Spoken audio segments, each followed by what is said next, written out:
Namaste, and welcome to our continuing series on homeopathy with our beloved Dr. Pachegaonkar. Today we continue with the composition of the body, digestion, part 3. When food is like churned in stomach and it mixes with the hydrochloric acid, it is sterilized, thoroughly mixed, then the digestion starts there, the breaking up of food. And then it becomes, we call it a chyme, chyme. That becomes a sort of a juice which is mixture of the food and the juices mixed in stomach. And when it comes to duodenum, again the bile and the pancreatic juices, secretions are added, so that their carbohydrates, proteins and fat, all the three components of food, they start getting digested with this. Not only that, duodenum has a capability of secretion which monitors the pH, the acid level, because in stomach there is lot of hydrochloric acid secreted. The pH of the content of the stomach would go up to even 2, which is quite acidic. But as soon as it comes to duodenum, by sensing its acidity or corrosive nature, the mucosa of duodenum secretes alkaline elements, which brings down the acidic level and makes it neutral, so that the duodenal wall, the mucosa, is not corroded by the acidity which is secreted in stomach. So it's about 7 then? It comes to 7. 7 is neutral. Yes. It should come. Yeah.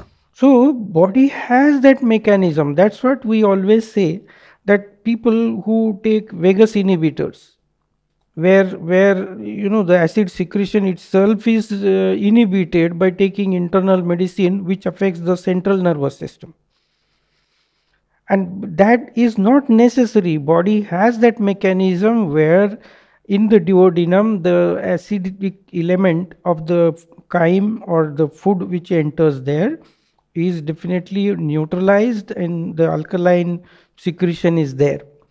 And once this is like digested properly, then it gets broken down, and then it proceeds to the next component of small intestine after duodenum, jejunum.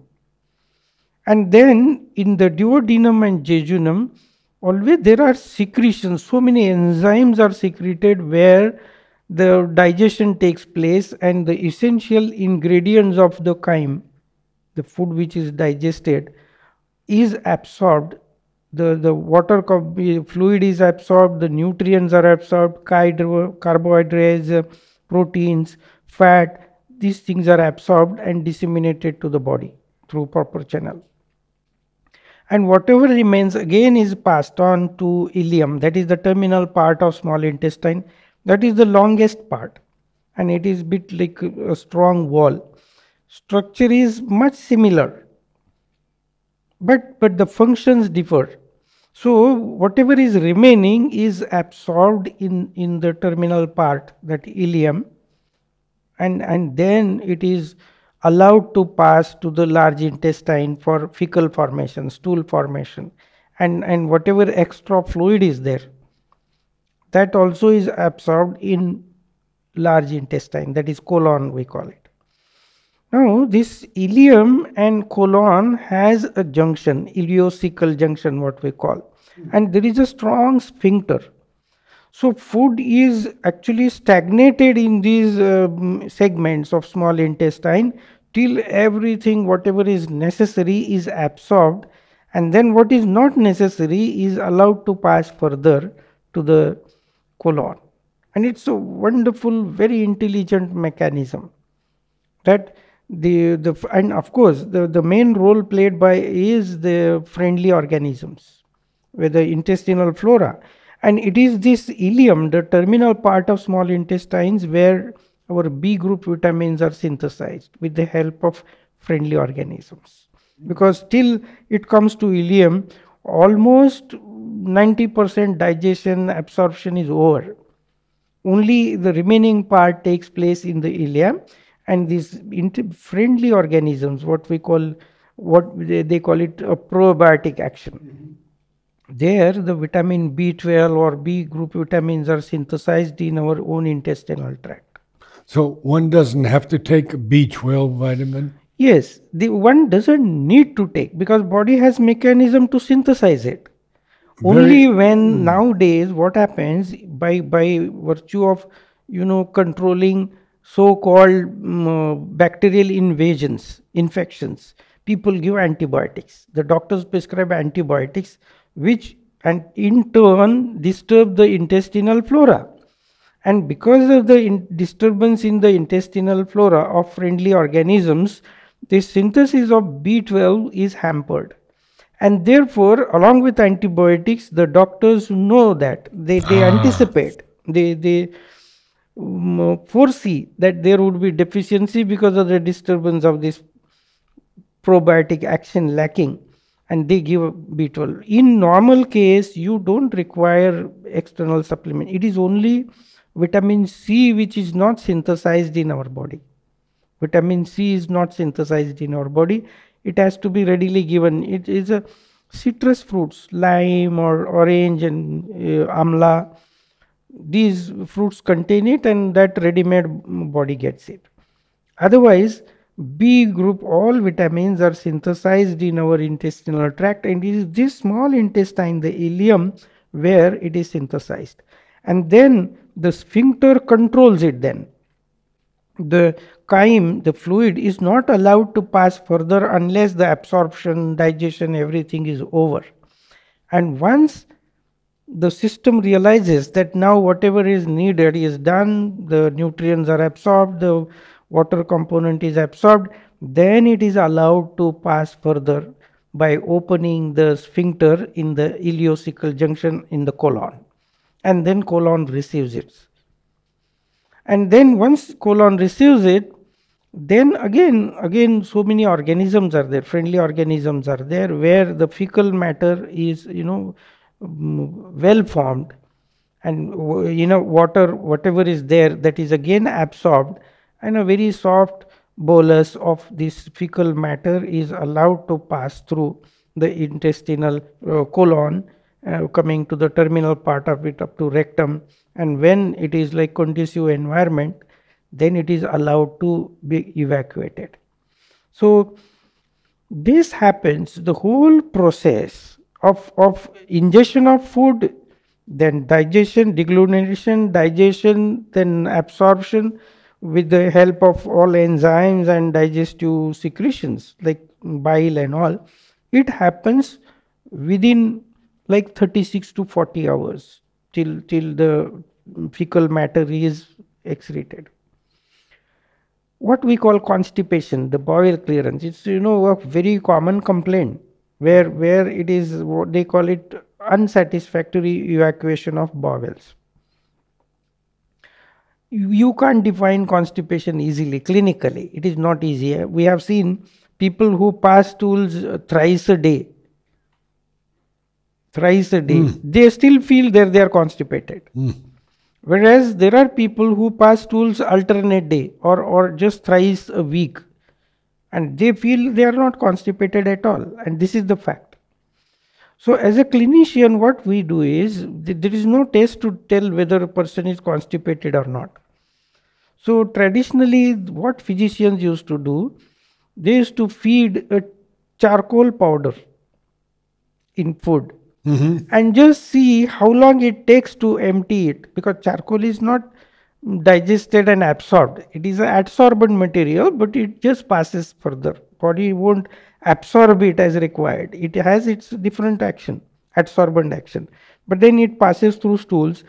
And if the person is able to excrete the charcoal within 74 hours, we consider that person is not constipated.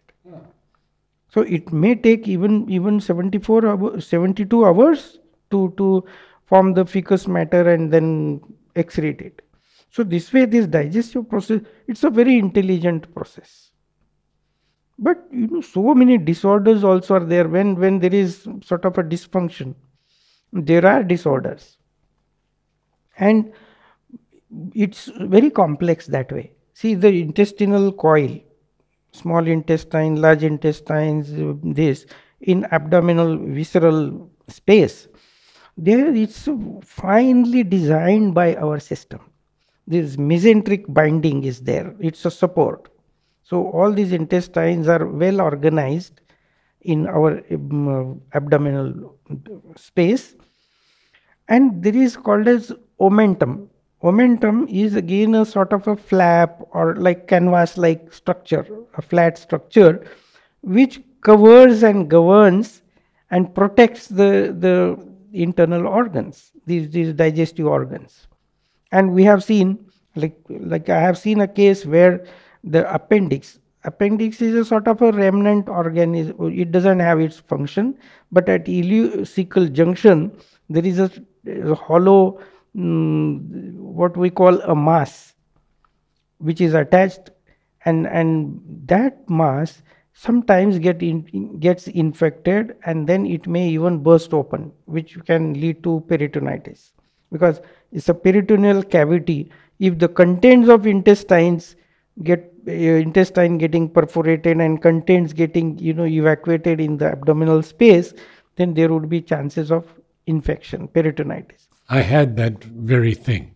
And our body has mechanism to even seal that even before surgeon coming into picture. What we call this greater momentum comes in action the moment there is perforation in healthy body. This greater momentum seals it till it is healed. It keeps it sealed. It is like a temporary bandage. The body does it, and this greater momentum comes and seals it. And we have seen some 4 years back one case where the boy had appendicitis, and we asked him to get subjected to this ultrasound scan, and the imaging person gave the report that it is a sealed perforation at appendix. Sealed perforation means this momentum had sealed it. There was surgeon was not required, and conservatively the boy recovered. So this greater momentum, then there is a lesser momentum also in between where it is protecting. So in the surgeons call it the police, which protects the organs in our abdominal wall. So this is there. Then there are some elements where, see, these intestinal contents, they go on passing further through the peristaltic movements, and sometimes because of erroneous unsynchronized peristaltic movements, the intestine can get intercepted. So one segment of the intestine goes telescopically to the other segment and gets stuck, and that interception, again, if it is not released immediately, then it may lead to even gangrene formation, because the blood supply, everything is cut, and it can be a medical emergency.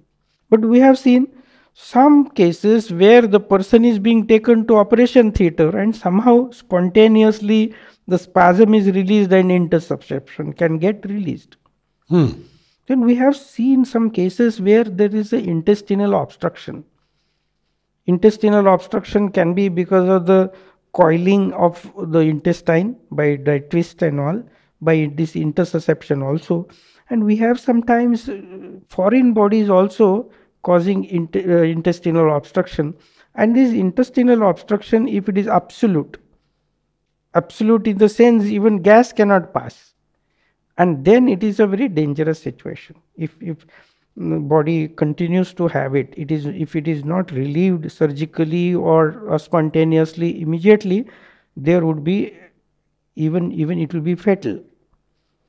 And funniest part is there are so many causes of this intestinal obstruction.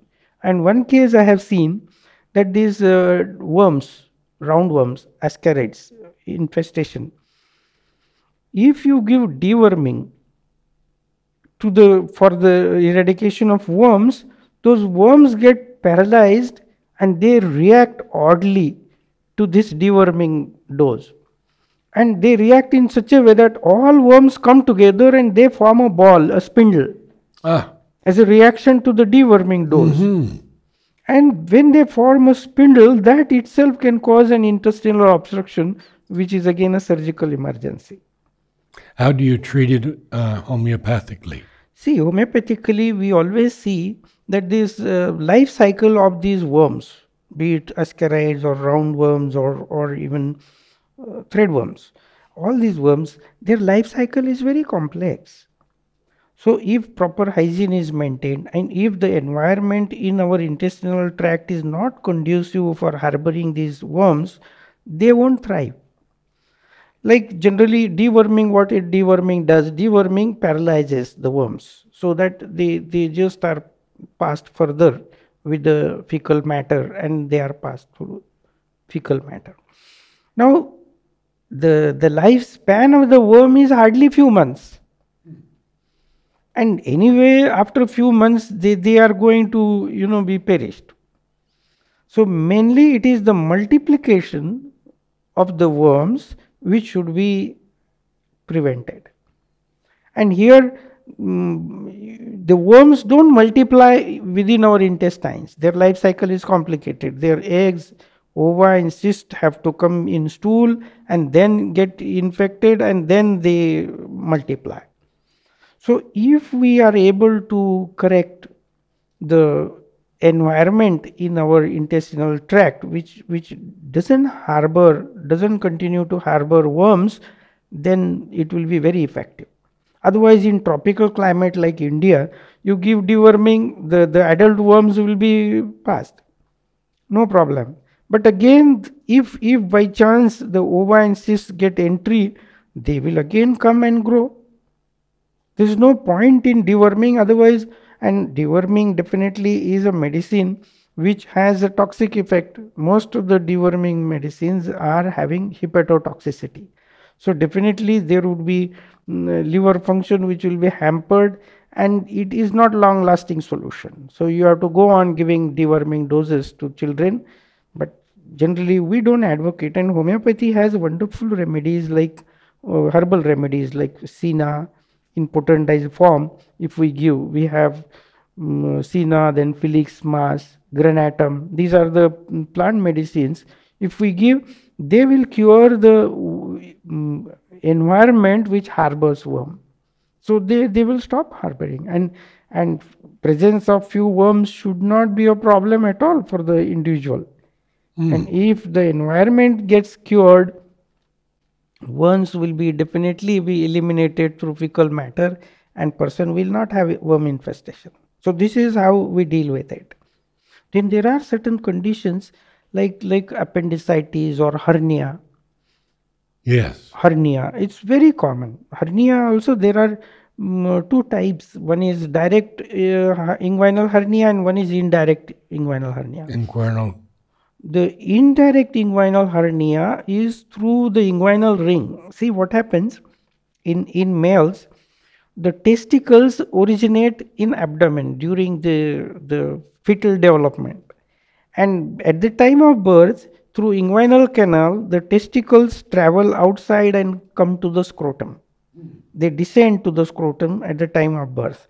This is wonderful design, because for adult testicles, when one person attains adolescence, the testicles require 2-degree subnormal temperature for sperms to develop. And to achieve that, the testicles descend to the scrotum, so that if there is sort of a heat, summer heat, the testicles are away from the body. The scrotal sac hangs down to keep it away from the body. So 2-degree Celsius subnormal temperature is maintained for testicles.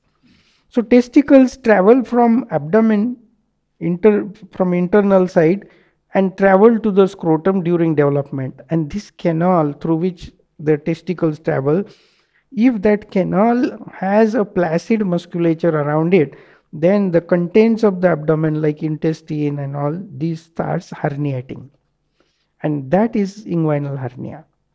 And sometimes that inguinal hernia through the inguinal ring, if it comes, there are chances that it gets strangulated. The contents come and go back, there should be no problem. It is not dangerous. But sometimes, because of coughing or straining or intra-abdominal pressure is increased, the herniation occurs, the internal organs herniate through it, and they get stuck. And they get stuck so much, what we call strangulated hernia, that even the blood supply is cut off to the herniating organs. And when it is, like in body, if there is no blood supply for a few hours, then there occurs gangrene, and that becomes a fatal event. And therefore, then again that emergency surgery is warranted, surgical correction. I've had 2 of them. Is it? And I also had my appendix burst on the operating table. Now, how does that happen? It bursts through the skin? See, appendix is a hollow organ which is attached to the ileocecal junction, ileum and cecum junction. There is an appendix which is connected to the intestinal gut, the opening. And if that gets infected and pus is formed, and then it gives it away. And then there occurs a perforation when it bursts open, and all intestinal contents come to peritoneal cavity, and it causes peritonitis. So burst open appendicitis gives rise to peritonitis, and that peritonitis, if it is not corrected naturally by omentum, as I said, greater omentum, or by surgical intervention, then it can become fatal. Yeah, I was in great pain. I was in my early teens, and they had to do a lot of surgery. And in those days, the surgery was not the way it is today. It was pretty rough. And in peritonitis, what happens if it is after bursting open? Yeah, peritonitis. Then you have to clean the whole peritoneal cavity quickly. And if you fail to do it, that peritonitis, if it is prolonged for say 10 hours, 12 hours, then there occurs a paralytic ileus, what we call. The intestines get paralyzed. Paralytic ileus, we call it. And once the paralytic ileus is set in, the intestines are paralyzed, you can't do anything. The prognosis is very bad. So the quick intervention has to be there, but the few people are lucky where the greater omentum comes and seals it. And we have seen, as I mentioned, that boy, hardly 15 years, and he had appendicitis, the chronic one, burst open, but omentum immediately sealed it. And immediately we subjected this child for sonography scan, and the imaging person gave the report that there is a sealed perforation. So body has done it. Yes. So it's a wonderful phenomena. The digestive system is such a wonderful design that what body needs, body gets. It's a procurement, storage, dissemination, distribution, and utility. And then body sends to the contents depending upon where it is needed, especially the liver. Liver is the main organ where it stores all these things. Just an aside question. Is it similar in animals?